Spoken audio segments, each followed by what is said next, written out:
All right, let's be honest here. I'm not going to fix your marriage in 5 minutes, but if you give me 5 minutes, I will give you a tool that was an absolute game changer for my wife and I.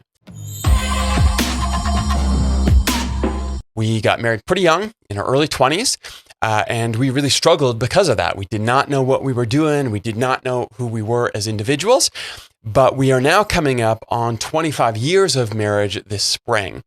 And one of the tools that got us there was understanding how to talk about the conflict that was happening between us and how to make the shift between avoiding conflict or tamping it down, keeping the peace we were kind of enduring, and actually creating or making peace between us.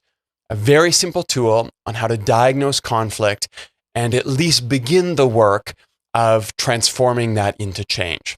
Toward, away, against. Early in our marriage, Rachel and I really struggled. Partly because we were young kids that did not know what we were doing, probably got married a little bit too young. We can be honest about that now. But also largely because we did not understand the difference between keeping and making peace. In other words, I think we thought peace meant we wouldn't fight. What we had to learn was that peace was something worth fighting for. Except this was the problem. I was a young, early 20s kid, driven, arrogant, hyper-competitive, as I still sometimes am. And I had to understand that the best way to deal with conflict was always, without exception, to lean into it. My wife, on the other hand, Rachel, was far more cooperative by nature. She would rather walk away from a fight than come out swinging, and that just made no sense to me at all. I had no vocabulary for anything but fight it out until one opinion is left standing. In my mind, our marriage was going to be the test bed for the free market of ideas. Let the best debater get their way all the time.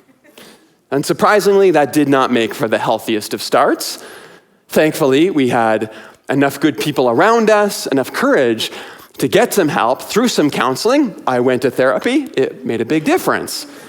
Now, this is not a marriage sermon today, but I will say this.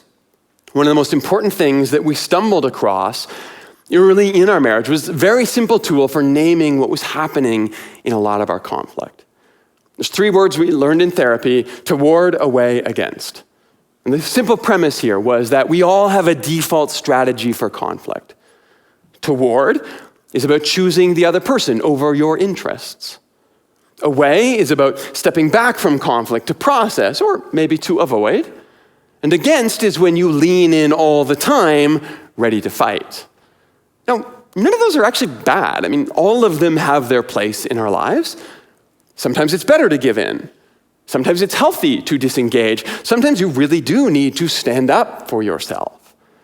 The thing is, all of us generally have a strategy that comes very naturally to us, when we default to if we don't choose consciously. And then we also have a secondary posture that we sometimes flip to. So if we're tired, or if we're stressed out, if we're anxious about something, maybe in a completely different part of our life, we'll often flip to a secondary posture. And so, as a personal example here, my wife is away toward, I am against away. And what that meant was that early in our marriage, Rachel would back away from every conflict and I would lean in against her. I would push hard enough until it would stress her out. She would flip to a strategy like toward, and she would give in and tell me I was right, which would totally undermine the reason that I was fighting in the first place, because I didn't get a chance to prove my case and feel like I had won, which frustrated me, so I flipped to my away and disengaged emotionally from her. Now that would be the end of the fight. So peaceful-ish. But certainly not the kind of peace that actually makes your marriage livable. Now, is that a bit of a character? Well, yes, maybe, sure, a little bit, but honestly, at 25 years old, that is probably more accurate than I would like to admit. Still, the whole point of that model is that you try to be aware of your triangle of options. When conflict comes up, you pause and you ask yourself, am I reacting out of instinct, or am I responding appropriately? Truth is, not every conflict is worth fighting over. Sometimes it's better to just move toward the other person. Not every conflict is worth having right now. Maybe you need to ask for some space to back away and process first. Not every conflict is worth even fighting over, but some are.